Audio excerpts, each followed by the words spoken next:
Michael is currently an adjunct professor at Northwestern Medill School of Journalism. Tonight, though, we're here to celebrate the release of his newest novel, Brighton. For Brighton, Michael moves away from Chicago, which has been the focus of his past novels, and returns to the land of his childhood, Boston's Brighton neighborhood. Kevin Pierce, baseball star, honors student, and pride of Brighton, was 15 when he left town in the back of his uncle's cab. He and his buddy, Bobby Scales, had just committed heinous violence for what they thought was the best of reasons. Kevin didn't want to pass, but he was getting it anyway. Bobby would stay and face the music. Kevin's future would remain bright as ever. At least that's the way things are supposed to work. But in Brighton, things never work the way they're supposed to. 26 years later, Kevin and Bobby are brought back together, and Kevin must deal with trying to keep their secret while still maintaining his integrity as a reporter. Through Michael Harvey's writing, Brighton becomes a main character rather than just the location of the plot. And our store owner Susie says this is the best one yet. Oh, that's good. Please join me in welcoming Michael Harvey. Thank you. Before we get started, I was going to my car, and Portia said, I'm a documentary producer as well as a reporter and journalist prior to getting into novels. And I was going to my car and I found a couple of things from an old story that I did, and so I just wanted to, I just figured I'd bring them out and show them to you guys. I don't know if I'm going to pass them around. I'll pass them around if you guys want to. In 1992, I interviewed John Wayne Gacy. How many people know who John Wayne Gacy is? Okay. How many people have gone? Everybody knows who he is. Okay. So he killed a bunch of kids, and I interviewed him in '92 on death row. And I found him in my house, and then I stuck him in the car for a couple different reasons. But I found a couple of paintings that he gave me when he was up on death row. I interviewed him on death row in '92 for about 6 hours, and it was the first time he'd been interviewed during his whole time on death row. At that point, he'd been on death row for probably about, I think, 75. So it would have been, 17 years. And then he was executed in '94, and I interviewed him again in '94, but the Illinois Department of Corrections wouldn't let us into the prison. At that point, he was at Stateville the night before he was going to be executed, and so we did a phone interview with him. But I interviewed him the night before on the phone the night he was going to get executed. But the first interview I did was a long one in '92 in Menard Prison, which is where death row was located at the time. And I just, I'll just show you a couple things that he gave me. So he used to do paintings. Did you guys know that? Mm. Yeah. So he comes down from the cell, and he's got about 12 guards around him, first of all, right? They get all chained up, and they're carrying all of these documents. He's got like stacks and stacks and piles of stuff, which are basically a work he's done on research he's done on the victims. And there were 33 victims. And the reason he did that, that's not the reason he told me was because he wanted to find the killer, the real killer. But the real reason is because he wants to relive the crimes. He wants to relive the crimes, so he had pictures of the kids. He had as much information as he could of the victims that had been identified. Well, either none of them had not been identified. But he also had paintings. I mean, he would do he would just do all these paintings in his cell. Okay, these guys on death row, they're in the cell all day. They only get out for like 2 or 3 hours a week back when they had the death penalty in Illinois. And so he would do all kinds of different paintings. Like I remember that day he brought down all of these paintings of the 7 dwarfs. Okay, he's got like 8 million. He does like 50 or 60 paintings a year of the 7 dwarfs, and he would do the same scene over and over again, like 50 or 60 every year, and there would be the same scene, the 7 dwarfs. One year, and they'd all be around a campfire, sitting around a campfire. It'd be 7 dwarfs in winter, then the next year he'd do the 7 dwarfs in summer, then do the 7 dwarfs in spring, then he'd do the 7 dwarfs in fall, and then he'd start again. And it would be the exact same scene, just in different seasons. And he would do like 50 or 60 of these. And he would also do a lot of clown paintings. He would do self-portraits of himself. He was a clown who did kids parties and stuff, Pogo the Clown, and then which stood for Polak on the go because he was Polish. And then he would do, and then he'd do all this other stuff. So he brought down all this stuff, and we were talking about him during the interview. And then he gave me a couple of his paintings. So I'll just show them to you. So this first one he called Skull Clown, and it's just a clown in a skull in a clown's outfit. And he was known as the killer of he was known as the killer clown. That was one of his names. And he reveled in all of the all the infamy, I guess, that came from his killing. And so that was one that he did. And then he signs it, and his name's on the back of them. They give these things to Stegel, and he puts his name on the back. And then the other one he gave me was his depiction of Jesus Christ as he saw it. And he would actually, he was an altar boy on death row. I mean, he would help the priests. They did like weekly mass up on death row, and he did, he was like sort of the altar boy for death row. I don't know what that means. But anyways, those are two of his paintings. And then the other thing that I will share with you, I'll give you just two more little things about Gacy, and we'll talk about the book. When I first came into the prison, I was probably like 30 or something, somewhere around there. And the first thing, I talked to him a lot on the phone before we actually met in person. I talked to him for hours on the phone, trying to talk him into doing this. And the first thing he said to me when he saw me, he comes down, and the guards are taking the chains off him and stuff. And he says, "Oh, you look a lot like the victims." The first thing he said to me, and that was his way of trying to exert control, over the situation. First thing he said. And Walter Jacobson was a reporter with me, and he said, "Walter, you look a lot shorter than you do." Like Walter was pretty short, but he said, "You look a lot shorter." And so he's trying to exert his control over the situation. And I responded to him, "Well, John, you didn't kill them according to you, because I knew what his story was." He said he hadn't killed anybody. So I said, "You didn't kill them according to you, so I don't really have anything to worry about. Plus there's a couple guys with shotguns on either side of you, so I really don't have anything to worry about." But that was his way. He's constantly trying to put himself in the spotlight and exert control in any way he can. And there were many devious ways we try to do that. So that was one thing. And then I could talk forever about the interview itself, but I won't. But I just, this other thing, I did the interview in May of 1992, and in December of that year, Christmas of that year, I'm working at CBS, and I get a Christmas card from John Wayne Gacy. Okay, and it just shows up there, and it's it says John W. Gacy, Lockbox 711, Bernard, Illinois. And so I remember when I got this, and I was like, wow, I got to get a new job, or I got to get new friends, because this is a little strange. And so I opened it, and the card it's just a card, and it says Merry Christmas, and he just signed it John Gacy, which is weird enough. But then the back of it, he knew that I was from Boston, and he had killed 33 kids, and so the back of it says, this card is one of the series created by children who are patients at the Floating Children's Cancer Center in Boston, Massachusetts. And the person who sent this to you is a dear friend. His purchase of this card directly supports our efforts to help the kids. And so that's typical Gacy, because Gacy would love the fact, that he is being called a dear friend of a hospital that helps kids after he killed 33 kids, and that it's in Boston, where I'm from. So he's just constantly trying to pull as many strings as he can to just, just mess with people, just have as much fun as he can. And ultimately, what's the goal of all of this? The goal of all of this is to put the attention back on himself. Everything funnels back towards him. And if it doesn't funnel back towards him, he's going to make it funnel back towards him. And if he can't, then that he has a problem. There's a problem. It's and he's a pathological narcissist, I guess you would say, among many other things, I'm sure.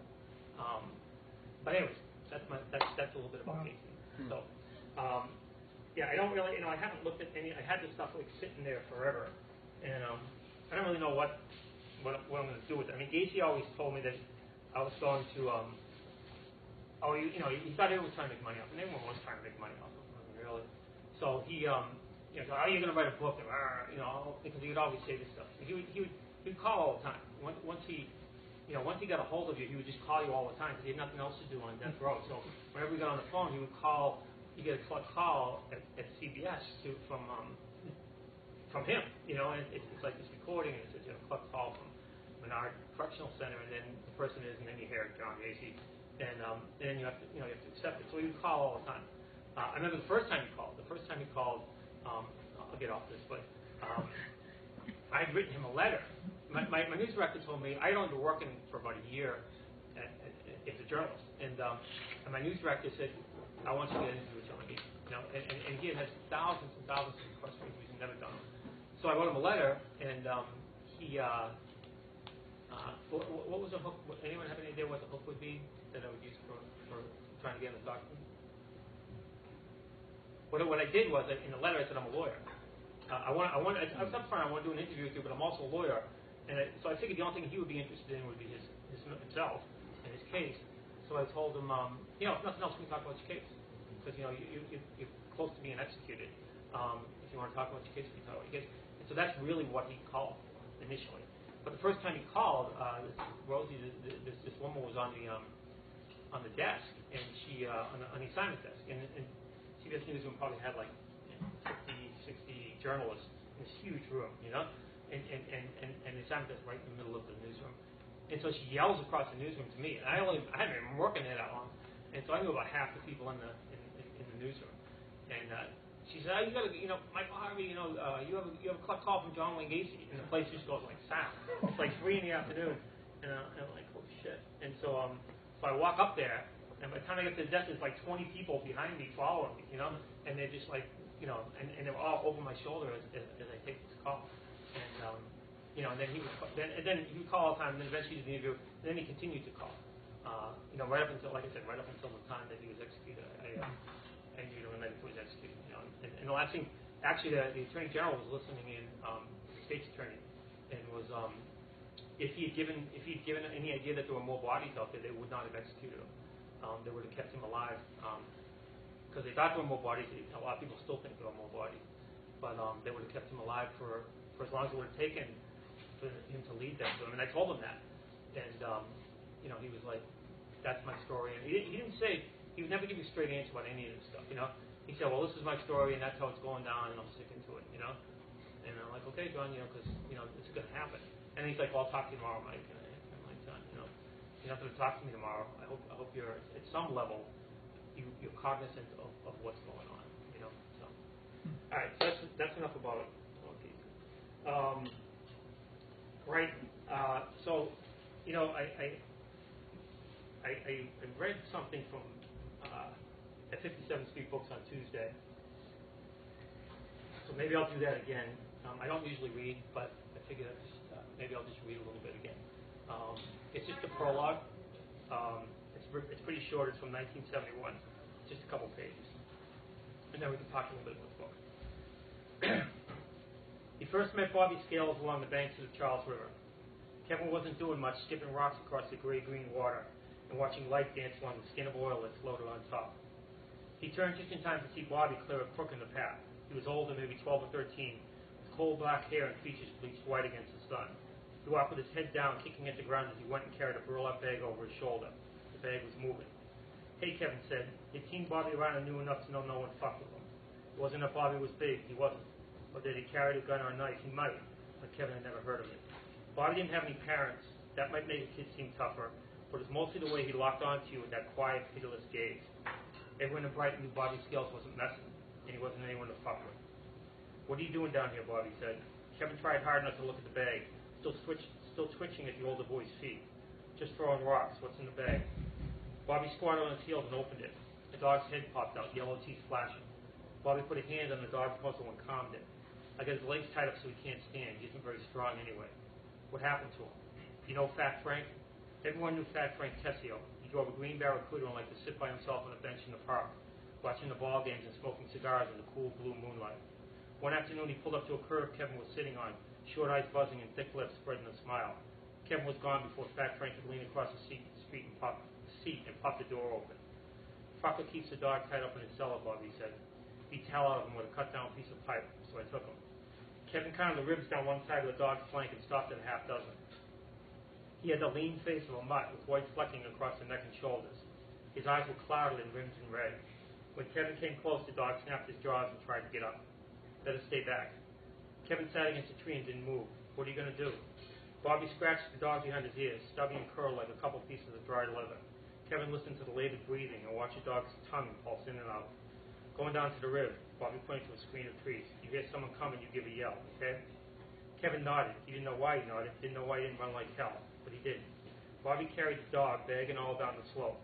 Kevin shifted so he could see the silhouettes of boy and dog against the sun rubbing off the roof. Bobby leaned low and pressed his head against the mud for what seemed like 3 or 4 lifetimes. Then he sat back, stroking the dog's muzzle and staring out over the water. After a bit, he started pulling rocks out of the bag, flat and heavy. He pushed the dog's head down, closed up the bag, and tied it tight with a length of rope. Then he leaned close again and began to whisper. Kevin thought of his stint as an altar boy and the prayers the priests kept to themselves as they stood behind the altar and laid their hands over the chalice. Bobby picked up the biggest rock in his fist, raised it high, and brought it down hard. Once, twice, 3 times. The bag never moved. The dog never made a sound. Bobby put the rock and 3 others like it into a smaller satchel and tied it to the other end of the rope. He waded into the chalice until the water covered his sides. Then he pushed the bag down and made the sign of the cross as it sank. When he came back, Kevin was still there, arms around his ribs, crying like a baby and not caring a damn bit either. Bobby sat beside him and picked up a stone, black on one side and white on the other, smooth as glass. I pulled him out of Fat Frank's cellar 3 different times, but he just kept going back. Bobby skimmed the stone 4 skips before it caught an edge and sank. Then I figured it out. Some things are just better off dead, and there ain't no use fighting it. Kevin stared across the infinite void of space and watched the world spin and tumble in the pale orbits of Bobby Scale's eyes. Life, death, and everything in between. After 10 minutes, the bag hadn't surfaced. Bobby stood, Kevin in his shadow, and the 2 of them left. So that's the prologue. That's like the first. The kids. Kevin's like 9, and Bobby's like 12. And the reason I never plan out the books that I write. I just kind of start somewhere. I knew I wanted to start. I thought I wanted to get most of the action with the kids takes place when they're 14 and 17 respectively, so 5 years from now. But I wanted to do something that just established their relationship at a very, very young age. And I wanted to put some skin in the game for a kid that's that young. How do you put skin in the game for them? And so I thought about it, and I wanted something serious. I wanted something that was serious for these kids, that was, but something that would be realistic for them to be involved in. That's kind of how I came up with the dog. And I wanted to establish the relationship between the 2 of these kids, because these are the 2 main characters in the book. And basically, Bobby is the older kid, and to me, Bobby is he's willing to do whatever it takes, even if it's not the right decision. He's going to do what he thinks is right, what he thinks it takes, no matter what. And he'll do a lot of things that other people will not do. Okay? Even at that point, he's 12 years old. And he thinks this is the right thing to do for this dog. And so he does it. Whereas most people wouldn't do it. They just wouldn't. And Bobby and Kevin is younger, and Kevin's much more typical of how most people would react, with fear. Whereas Bobby is not afraid of that. Bobby's he's very fatalistic about life. This is what has to happen. Someone needs to do it. I'm going to step up and do it. And to me, at times when I was writing this book, I felt like Bobby was death. Bobby was death incarnate. Bobby was flesh and bones death, or the representation of that for a lot of people, in that he was the bottom line. And he was willing to be the bottom line, not only for other people, but for himself. And perhaps the bottom line for himself more than anything else. And Kevin is, I wanted to connect the 2, okay? And an incident like this will connect the 2.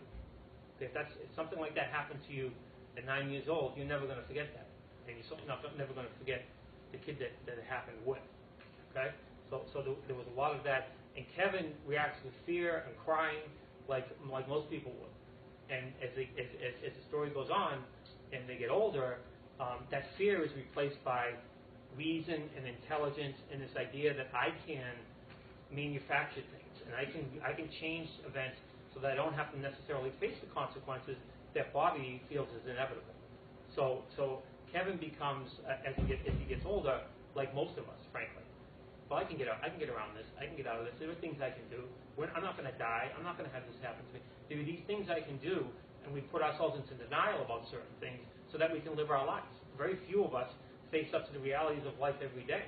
We live in all sorts of denial, even as we die little bits by bits every day in big ways and small ways. And that's Kevin.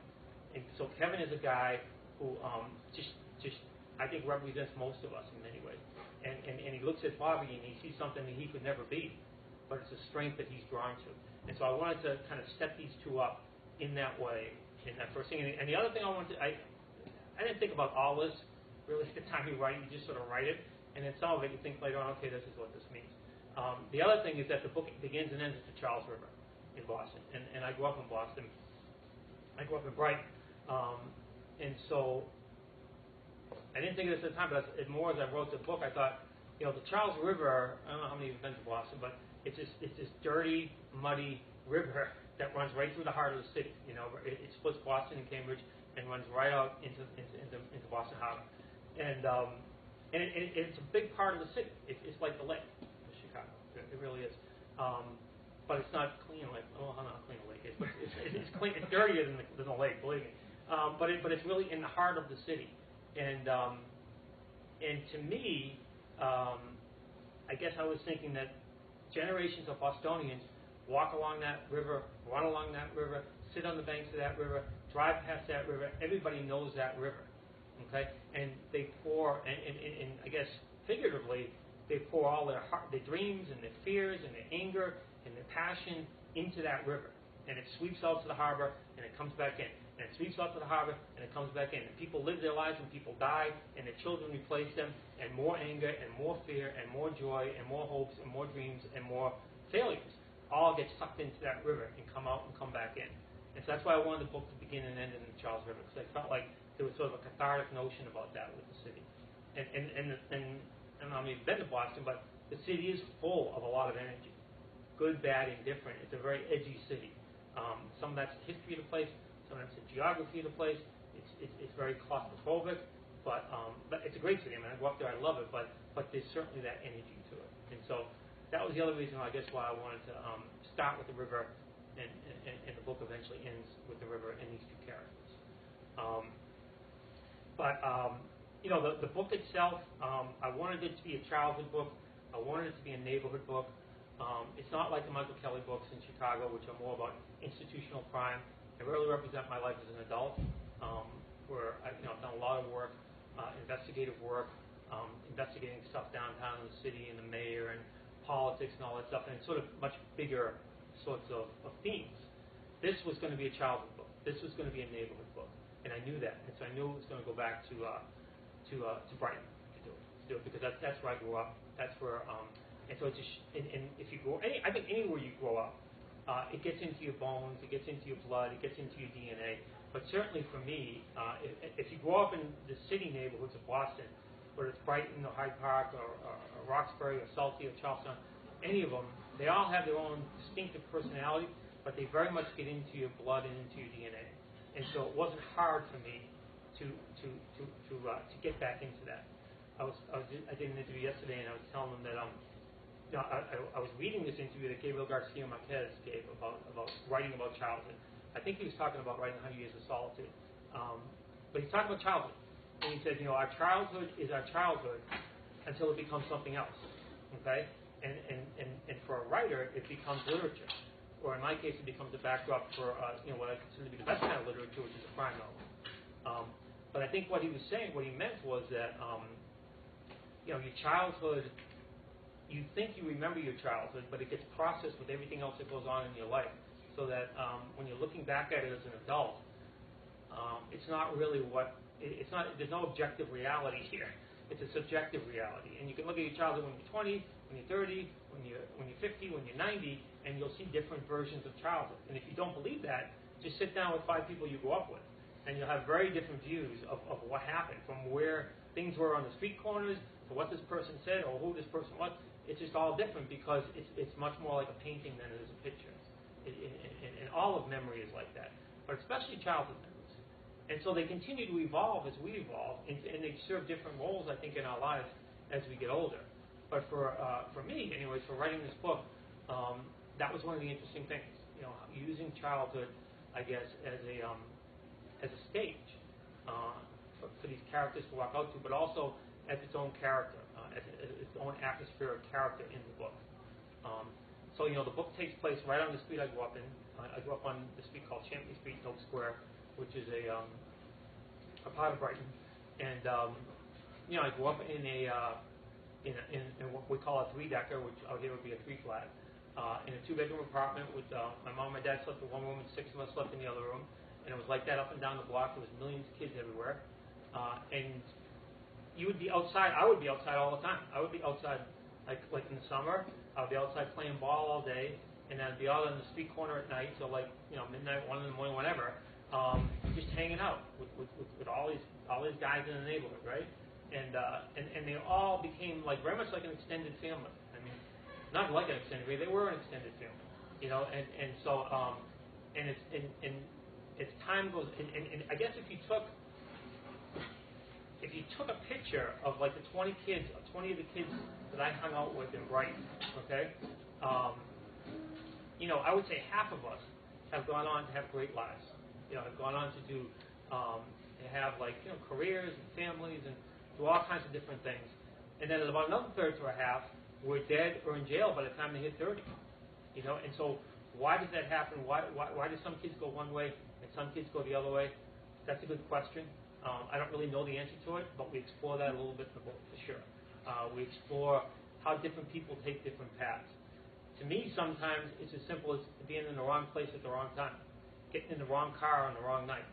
Okay, easily could happen. I got into the wrong car a few times on the wrong night. I was in the wrong place at the wrong. And so things can go a whole bunch of different ways for anybody, really, at any time, but definitely in childhood.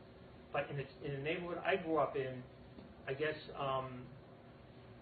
there were fewer guardrails, okay, in terms of if something happened and you went off the rail, you were probably going over a cliff and going to wind up in a prison cell or something. I mean, you're going to wind up somewhere bad. And so it was that kind of a neighborhood. But there was also a lot of great things happening in the neighborhood. So like a lot of life, it was just this mixture of stuff. And part of the book is kind of an exploration of how that happens. I guess just how does one person go one way and one person go another way, and the littlest thing that you don't know is happening to you at the time changes your life. And I think everybody has that experience. You look back on things and you're like, damn, I didn't realize that conversation I was having was going to lead to this and this and this and this and this, for better or for worse. But that happens a lot in life. And I think the importance of those conversations is even more exaggerated in childhood or around the teenage years, where you're making these big. They seem like, oh, I'm just going to do this versus that, but they wind up being very, very big decisions, and often with huge consequences, and you don't even realize it. And so these two kids, I'll give you just a little synopsis of some of the book. There's a lot of different things in the book. But these two kids that I read the excerpt from, okay, here they're 9 and 12, okay? So they basically grew up like brothers, and they're most of the book so then they get older and they're 14 and 17, 18, and they get involved in this horrific crime. And the younger kid, Kevin, is sent out of town. He's just put in a cab. They own a cab company. They put him in the back of a taxi and boom, ship him out of town. And the older kid, Bobby, says, I'm going to stay and face the music. Get him out of town. There's a big difference between 14 and 17. Okay, 22 years, but at that age, it's a huge difference, right? And Bobby, as I said, was very fatalistic about his life. Okay, and I grew up with a lot of people like this. And he's fatalistic in a way that, I'm going to live in. I was born in Brighton. I'm going to live in Brighton. I'm going to die in Brighton. And this is just where I am, and this is who I am. And at that age, how you can really know what your whole life is going to be, I don't think you can. But if you feel that way, it becomes, in some cases, a self-fulfilling prophecy, right? I mean, if it's like this is what you see for yourself, and this is all you see for yourself, chances are that can come true. But like I said, Bobby's also the bottom line. In many ways, Bobby is death. Bobby is the ultimate bottom line, and he's willing to face death. He's willing to be death. He's willing to deliver death. And so he says, "Send the kid out of town. I'll take the weight. I'm going to face the music." So he does, but there is no music because the Boston PD said, "Well, we're not going to investigate this thing because, frankly, it's a racial killing. Okay, it's a murder, and a black kid gets killed, a black drug dealer that in 1975 everybody wants dead anyways. So they're like, we're not going to look at this too hard, and so that's what happens. The case just never gets solved. It's weird, but 25 years go by. I'm not right. So 25 years go by. The book jumps forward 25 years, and Kevin has never been back to Brighton. The younger kid, he's never been back to Brighton. He was brought up in New York. He went to school, and he's now a journalist, and he's just won the Pulitzer Prize for investigative reporting. And so he comes back to Brighton for the first time at the age of like 40. And Bobby has stayed in Brighton. Bobby's like 45.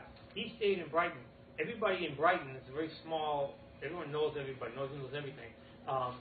They all think he's responsible for this. So he's a badass, okay? Because everyone thinks that he was responsible for this killing, okay? And he's just a guy, so he's a guy you don't mess with. And he's also the local bookie. So he kind of just runs the neighborhood. But he doesn't really want to run the neighborhood. He doesn't really want any of this fame or anything. But it just kind of comes, Bobby's a leader, and people are drawn to him, even though they're scared of him. Another theme is I guess this is at the very beginning of the book.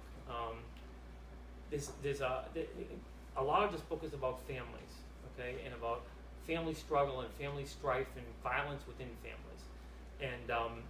And one of the things I want to do at the beginning of the book, and this is not, this goes on in Brighton. It's certainly not limited to Brighton, because I've seen this a lot, and a lot of it flows from interviews I've done with people as an adult, women who have been sexually, physically, emotionally in abusive relationships, and I've interviewed a lot of them, and you're always talking to these intelligent women, and some of them have a broken jaw sometimes, and you're like, why do you stay in this relationship? What are you doing in this relationship? And so I explore a little bit of that in the book. And what I find is that a lot of women, especially in prior generations, but still today, they'll stay in relationships for the good of the family. Let's keep things quiet. Let's just put up with stuff.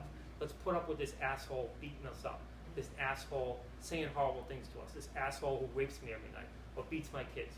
Let's just, because I want to keep the family together, and I'm doing it for the kids, and I'm doing it for this, and I'm doing it for that. And they struggle mightily with this, and they stay in these relationships, and they continue to escalate, and they lose themselves. They lose pieces of themselves very, very quickly, okay? So within 5 or 10 years, there's nothing left of them, because they've given it all away. They've given it all away. And all they have left is just this anger and hatred and bitterness and guilt about themselves, and hatred towards their spouse if he's still around, and fear for their children. And meanwhile, the daughters are sitting there learning exactly these tools. This is how we deal with life, because this is how mom deals with life.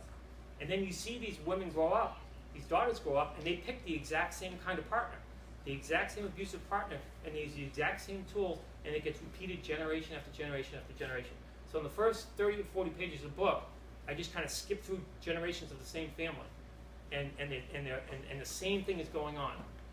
Slightly different facts, but basically the same coping mechanisms are going on with these women, and they're just, and it doesn't matter. It's a grandmother, a mom, and a daughter, 3 generations, and it just kind of goes back and forth within the same building, but you can see the exact same stuff going on, and I just feel like that happens a lot. That happens a lot, and it probably doesn't get talked about enough. So maybe I was doing a little social issue there. But it was also a great way for me to reveal character. It was a great way for me to reveal character, and it does tie into one of the central plot points of the book, okay, as to how some of these things can play out. The last thing I guess I can talk about with the book is the past. I think when you look at, this book has been optioned by Graham King, who's the producer of The Departed in the Town, and he's done a lot of really great movies besides that, like a lot of Scorsese movies, and so hopefully this will become a movie. We'll see. I don't really have any control over that, but Graham, if you're listening. But anyways, one of the things that you see a lot in Boston films and Boston novels. First of all, most of the people think Boston consists of Salty and Charlestown and Fenway Park, because that's all you see, and so now they're going to think Brighton, so that's a good thing. But beyond that, I think the past is a big, big part of Boston. It's a big part of everywhere, but to Boston, it's a very physical, tangible thing when you go up there, okay? I think it's just because of the nature of the city. It's a very historical city. It's a very geographically close, claustrophobic city. And so the past is everywhere, okay? The past is everywhere. It's just, the city itself, it has all of the history of this country is tied up in Boston, okay? Plus, you look at the sports teams, you look at the politics, You look at the immigrant culture there. If you talk to anyone, they know everything. They know everything about like the Irish in Boston. They know more about what went on in the East Uprising than Irish people do. I mean, they really are very, very aware of their heritage, and they're very aware of like their sports teams. My God, they know everything about everything, and they live it, and they're very, very proud of it. Okay, but it's not just the city. It goes down to every single neighborhood, every single street, in every single neighborhood. I know this street. I grew up on this street. I know that street over there. I hate those motherfuckers. You know, until we decide we hate these guys over here, then we'll be allies and we'll hate them. You know, and it's like that from street to street, to block to block to block. And so they're very proud of it, but they're also haunted by it. Okay, it can be a blessing and it can be a curse. Okay, because when you're that soaked in history, okay, sometimes it circles back to bite you, and it can define you, and you can feel like you can't escape your history, and you can't live a life beyond what people think you are. Like it puts four corners around you, your history. Oh, well, you're the Cunningham, so you're only good for this. You know, your dad was a plumber, your grandfather was a plumber, and they're all drunk. So what the hell do you think you're going to be? I mean, that's what they say. That's what they say. You're a drunk. You're going to be a drunk just like they all were. You know, and how do you escape that? You know, the answer is sometimes you don't. And so that's why history is a big, big part of Boston. It leads to a lot of anger, and it leads to a lot of interesting things to write about.